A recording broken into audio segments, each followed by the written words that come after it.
halkani waa Taar TV daawada ku soo dhawaada barnaamijkeeni wax weydiin ogaal ka sheegne qodobada wariyo waxaan idinka hayno careedag waxa ugu dooron maxaa ka soo kordhay shirkii garaadada dhulbaantay ee Laascaanood Ruushka iyo Pakistan oo ka wada xaajoonaya sidii loo gacan qaban lahaa ururka Taliban dagaalo la isku hilboobay oo ka dhaxulkamaya fallaagada oola iyo dawladda Itoobiya oo garab ka helaysa amarada diyaarado dagaal oo dhoolotus iyo qalaamaha rogod ka bilaabay inta ka dhaxlay Berbera iyo Zayla Soomaaliya oo la wareegtay maamulka hawada iyo daawadii ay Soomaaliland la qaydatay oo dalow laga tuuray nin jid waaqa oo lagu malgabay taliyaha bileeska Soomaaliya iyo ooshii harti oo gigi banaan la diray Abiy Ahmed oo u qorboosiyay Suudaan iyo saajimada halkaas haysta oo uu daawo ka duraamanayo reerihi amarada iyo qotida oo aanay waxba u kala dareerin yuhuudda oo waxeedii xilka lahaa ka wada magaalada Jiniin ee daanta galbeed ee Gaza ay dhalay oo nin qaansanaya ku toogtay dalka Mareykanka iyo waliba nin micir lalansanaya oo gahda ka leysay dad saarnahan garaarac dhex marayay jidadka Jarmalka wararkaasi iyo warar kale oo dheeraad ayaan idin haynaa ku soo dhawaada barnaamijkeen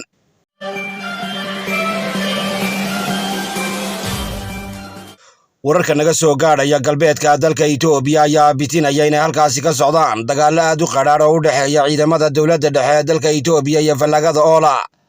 waxay wararku halkaasi nooga imanayaan sheegayaan in fallaagada oola ay cagta marisay ugu yaraan 3 saldhig oo ay lahaayeen ciidamada dawladda dhexe iyo kuwa marya calasta ee garab siinaya waxaa la biniixinayaa inay gebi ahaanba maleeshiyada oola saldhigyadaasi bilaqaysatay dhalo ay xayiigteeda leeyihiin qoomiyadda Oromadu ayaa baahisay muuqaalada dad halkaasi ka qaxaya isla markaana ka baxsanaya deegaanadii ay ku noolaayeen waxaa la arkayay iyagoo cagaha maalaya isla markaana nafta kula eeranaya goobo halkaasi ka nabdoon oo ay badbaado bidaan qof deegaankaasi ku sugnaa oo u warramay dadka wararka maangeersada isla markaana magaciisa qariyay ayaa sheegay in ciidamada Itoobiya ay hadda ka qatoobeen dagaalada joogtada ah ay kula jiraan fallaagooyinka dalkaasi ka jira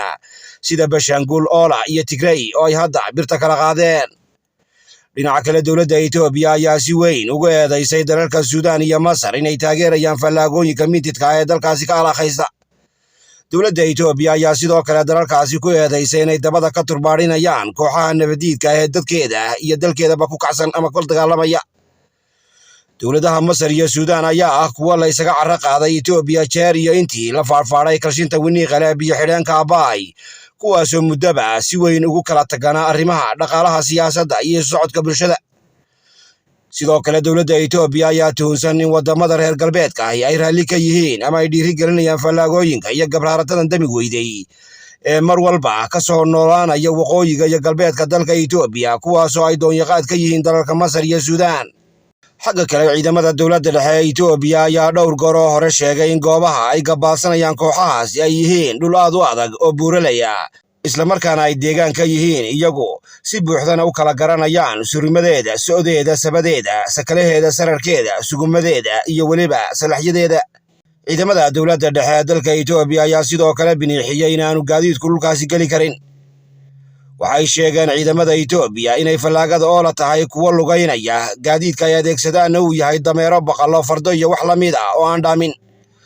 dagaaladan ayaa lagu hilaadinayaa ee waxyaabaha marar badan soo celceliya ama ay gufaacooyinka cusub u keenaan inay tahay dhowr arrimood oo ugu horeeyo dhaqaalihii dalka Itoobiya oo dhulka galay ama hoos u dhacay ciidamadii rasmiga ah ee dalka Itoobiya oo uu gaadhay burbur xoog leh kadib dagaalo badan oo ay galeen awgood waxaa kale oo ka mid ah ciidamada hadda jooga ee dawladda Itoobiya oo ah kuwa lagu keenay Jujuub iyo Cankamud isla markaana aan haysanin tababaro ku filan sidoo kalena aan haysanin dhaqaale ku filan waxa isaguna ka mid ah waxyaalaha soo tuscelinaya dagaalada u dhexeeya ciidamada dalka Itoobiya iyo kooxaha nabadiidka ee dalkaasi ka dilaacayay waayadii u dambeeyay in ciidamada dawladda dhexe ee dalka Itoobiya aanay haysanin hub iyo saanad ciidan oo ay gebi ahaanba ku tirtiraan fallaagooyinkaasi waxaa kale oo ka mid ah fallaagooyinka dagaalka kula jira ciidamada Itoobiya inay yihiin kuwa haysta hub la mid ah amaba ka horumarsan kanaya haystaan ciidamada dawladdu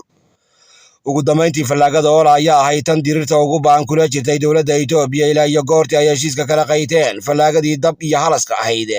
ee muddadii labada go'a rasaasta kula ballansanayd dawladda dhexe dalka Itoobiya gaarayuunta Tigray taasoo dhawaan nabad ogolaatay isla markaana hubdhigi samaysay sidoo kalena isu dhiibtay dawladda dhexe Itoobiya iyaguna dawladaha Ruushka iyo Pakistan ayaa yeeshay wadahadallo ka dhana baahida loo qabo sidii loola shaqayn lahaa ururka Taliban ee ka taliya dalka Afghanistan Pakistan iyo Ruushka ayaa dhanka kalena meesha ka saaray aqoonsi dhab ah la siiyo hogaamiyaasha Islaamiga ah ee dalkaasi ka arrimiya teeriya inta ay wax ka qabanayaan walaacyada ay beesha carreeda ka qabto arrimaha haweenka dalkaasi iyo weliba inay daalibaan inta ay dalkaasi ka soo dhisayso dowlad loo dhan yahay. waxaa la bitinayaa inay wafdiyo ballaadhan oo ka kala socday labada dowladood ee Ruushka iyo Bakistaan ay kulamo la yeesheen ama ku yeesheen magaalada Istanbul ee cariga dalka Turkiga. sida la sheegayo wafdiga dhinaca dalka Ruushka waxaa hogaaminayay ergeyga Ruushka u qaabilsan arrimaha dalka Afghanistan. ugu horeyn ergeyga Ruushka uga doonyaqaadka ah howlaha dalka Afghanistan ayaa wafdiga ka socday dalka Bakistan uga warbixiyay kulamadii horaantii bishan kula yeeshay magaalada Kabul madaxweynaha ururka Taliban. ila wareedyo sarsare oo ka soo baxaya warbaahinta dalka Bakistan ayaa biniixinaya in ergeyga Ruushku uu sheegay Bakistan inuu Ruushku sii wadayo la shaqaynta iyo iskaashiga uu kala dhaxeeyo ururka Taliban.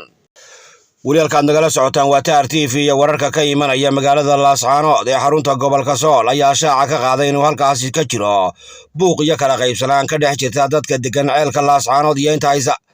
waxaa la sheegayaa in beesha Maxamuud Garaad oo tan ugu marka weyn beelaha dhulbaantay ay u yeedhay garaadada ceelkaasi ku soo ururay isla markaana ay ka dalbatay beeshaasi garaadada inay uga warramaan waxa uu daaran yahay shirka ay dhowaan ku qabsanayaan magaalada Laascaanood iyo waxa ay hadda doonayaan ama ay ku dhawaaqi doonaan. waxay wararku tibaaxayaan inay garaadadu ka warwareegeen inay wax ka biniixiyaan shirkaasi iyo waxa uu ku aadan yahay labadaba, iyagoo isla markaana u cuskaday in marka hore la qorsheeyo shirka iyo ergooyinka ka qaybgelaya intaa kadibna la sargooyo waxa lagaga hadlayo shirkaasi iyo go'aamada ka soo bixi doona. waxaa la sheegayaa in markii ay garaadadu sidaas yiraahdeen ay beesha Maxamuud Garaad uga halcelisay inay taasi tahay arrin aan u cuntamin beel ahaan isla markaana ay u arkaan in garaadada ka soo dooray Puntland iyo kuwa ka yimi Buuhoodlaba ay wataan ujeeddo iyaga u gaar ah oo lagu soo shubay. waxaa sidoo kale la arkayay qaar ka mid ah garaadada ka yimi maamulka Puntland oo shirdocood la qaadanaya madaxweyne ku-xigeenka Puntland Axmed Karaash. arrintaasi ayaa keentay in beesha Maxamuud Garaad u aragto garaadada ka yimi magaalada Garowe kuwa aan wadin danta beesha dhulbaantay balse u yimi magaalada Laascaanood dana u gooniya maamulka Puntland. beesha Maxamuud Garaad ayaa sidoo kale sheegtay baa la yidhi waa iyaga iyaalahooda inaanay ogolayn danay wadato dowladda dhexe ee Soomaaliya, mid ay wadato Somaliland, mid ay Puntland dabada ka riixayso iyo mid ay wataan maamulka dowlad deegaanka Soomaalidu.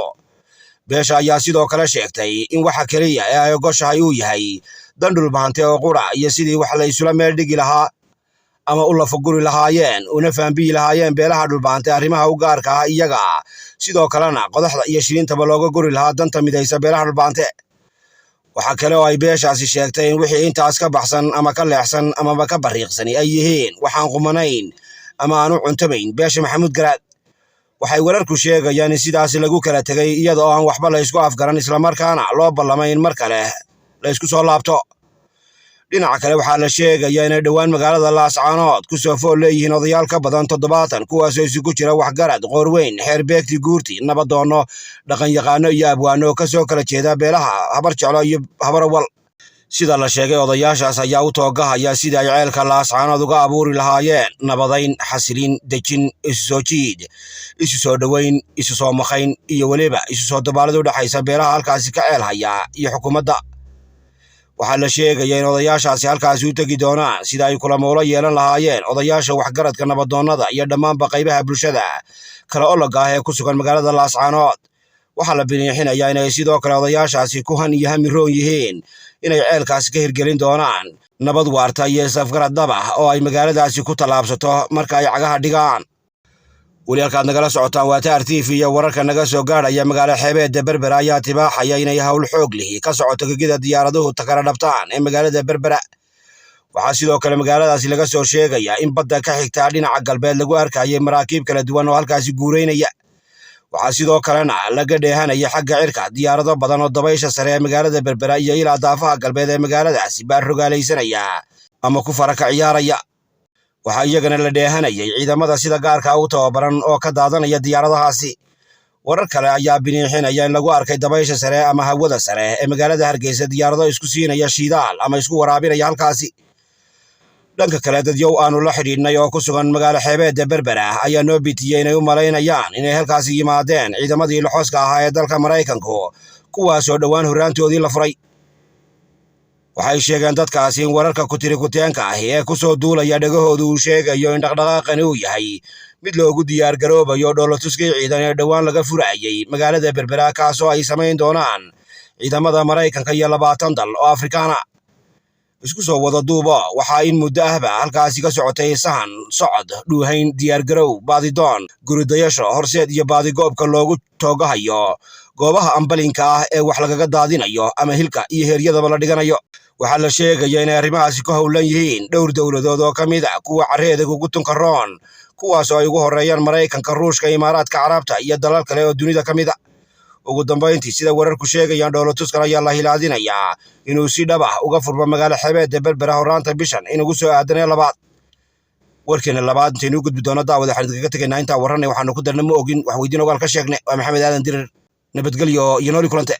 Qur'aan Islamic Online diinta barashadeeda iyo inaad qabatinto quraanka ee si ubadka lagu barbaariyo iyagoo jooga guryahooda waxaad ka helaysaa Qur'aan Islamic Online. haddaad u goolmoon tahay barashada diinta garaadkaaga oo qabatiba quraanka luuqda suuradaha afka carabiga barashada axaadiista rasuulka sida loo tukado ama food loo dhigo salaada ilaahay qaabka loo baryo iyo cilmiga diinta ka baro adigoo baradaada jooga Qur'aan Islamic Online oo ku fududeyn doonta barashada diinteena suuban.